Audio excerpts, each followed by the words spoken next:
So this is the same exercise but looking at the top of the fretboard. This is your first fret. That's the second fret there. And that is the fourth string, the big fat string. That's like your bassy string, which sounds like this.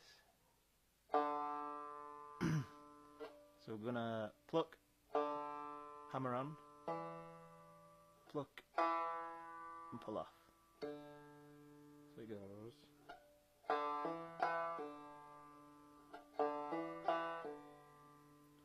I'm going to do the basic frailing strum.